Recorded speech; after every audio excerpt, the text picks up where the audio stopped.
Bonjour, bienvenue sur la chaîne Frénétique Business, c'est Aurélien. Aujourd'hui, on va parler de créer une entreprise à partir d'une restructuration de marché. Voilà, donc une idée d'entreprise, parmi d'autres, hein. Si vous cherchez des idées de business, si vous vous demandez comment trouver une idée de business, je vous invite à voir la playlist de vidéos que je vous ai fait sur YouTube. Vous la trouverez sur la chaîne Frénétique Business ou en description. Je vous ai fait un e-book avec des idées de business et puis également des nouveaux concepts. On essaye de réfléchir et de brainstormer autour de ça. Alors, partons directement dans cette restructuration de marché. Qu'est-ce que j'entends par là? J'entends par là qu'aujourd'hui, il y a un certain nombre de marchés donnés, qui sont complètement bouleversés. Ils sont notamment bouleversés par le digital. Et je crois que lors d'une création d'une startup, si vous voulez lancer votre startup, si vous vous demandez comment lancer votre startup, vous devez absolument, impérativement penser à la digitalisation. Ce n'est pas forcément le biais à prendre. Vous avez des marchés qui sont restructurés par des arrivées réglementaires, par exemple, des nouveaux règlements qui casseraient des monopoles, et on en a vu un certain nombre. On a vu notamment dans la fintech, souvenez-vous de toutes ces néobanques. On avait Conto, par exemple, qui était une nouvelle banque là, qui se créait. Mais vous avez aussi la digitalisation. Alors, je vais me permettre de prendre mes notes parce que il y en a beaucoup et je ne voudrais pas en oublier. Alors, dans la restructuration de marché, vous avez par exemple, vous avez Octoly. Octoly, c'est quoi? C'est une plateforme de mise en relation entre des influenceurs, des micro-influenceurs et des marques. C'est-à-dire que les micro-influenceurs ne sont rémunérés ou n'étaient en tout cas rémunérés à l'époque que par des produits qui étaient donnés par les marques. Donc vous voyez, il y avait un lien qui se faisait comme ça et qui marchait assez bien.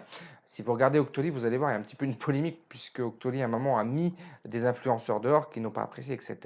Donc il y avait un aspect de réputation qui était qui a, à mon avis, mal été géré ou en tout cas qui a été fortement subi et mal compris.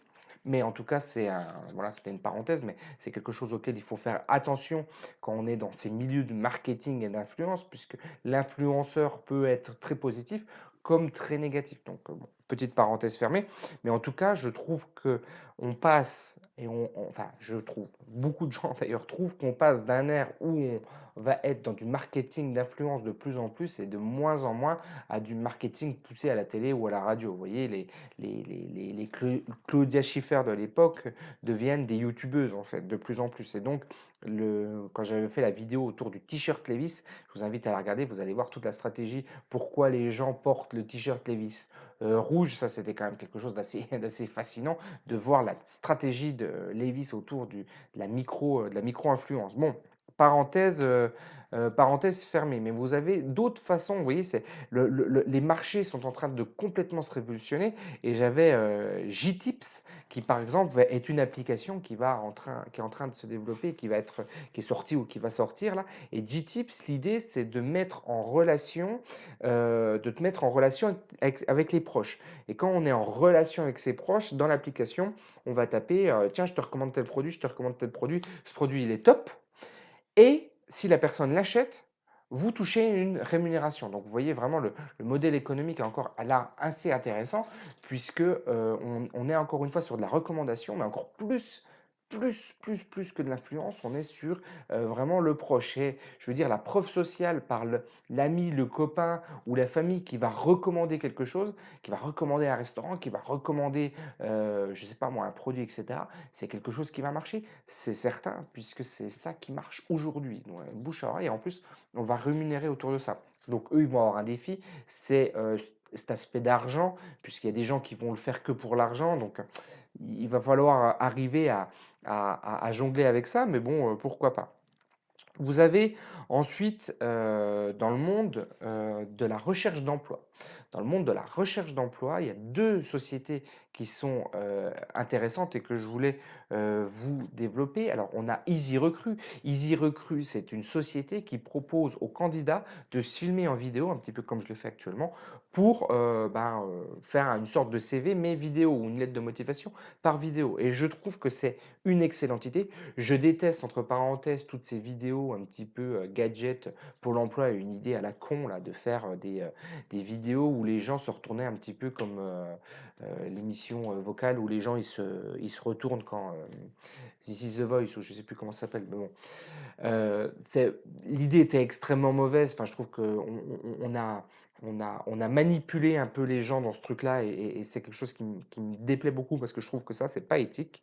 Par contre, l'idée de Easy, comment il s'appelle déjà? Easy Record, Easy Recrue, ça n'a rien à voir. Là, c'est vraiment de donner une valeur ajoutée au CV, une valeur ajoutée à la lettre de motivation. Et là, c'est pas du tout de se retourner en appuyant sur un buzzer, mais c'est vraiment d'aller plus loin. C'est-à-dire que quand on a des carences dans son CV, mais qu'on a une facilité à l'expression orale, par exemple, ça aide quand même beaucoup et ça aide beaucoup à franchir le premier palier qui est de faire l'entretien d'embauche.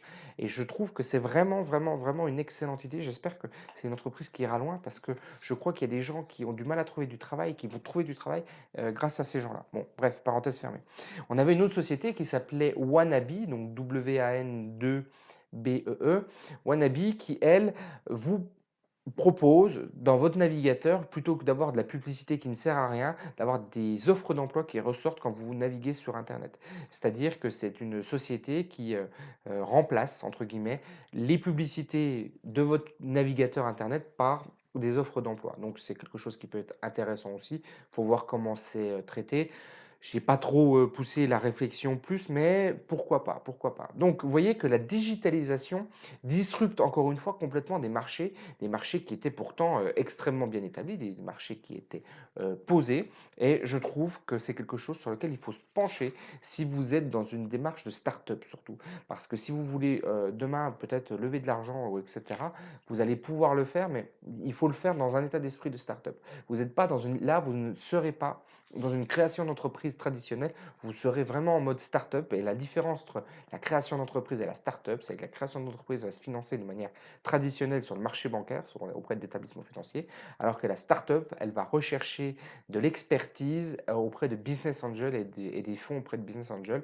C'est, vous voyez, deux démarches un petit peu différentes. Et il y avait une dernière société, bon, je peux vous en parler, c'était Je rêve d'une maison qui se propose et qui a comme promesse client de vous trouver la maison de vos rêves, même si la maison n'est encore pas sur le marché à travers de la technologie et des recherches, des gens qui rechercheraient des appartements. Et là aussi, pourquoi pas, c'est quelque chose qui peut se regarder, mais vous voyez qu'à chaque fois, on marie là, enfin à chaque fois, dans ce cas-là, plus précisément, on va marier de l'expérience humaine avec une innovation technologique pour arriver sur quelque chose d'assez intéressant, ma foi.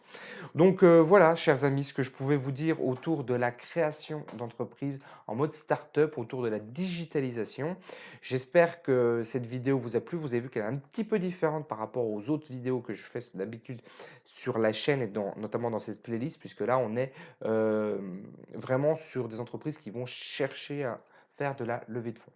Je vous dis à bientôt pour une prochaine vidéo. N'oubliez pas de télécharger l'ebook et de regarder les vidéos dans la playlist YouTube. Allez, ciao!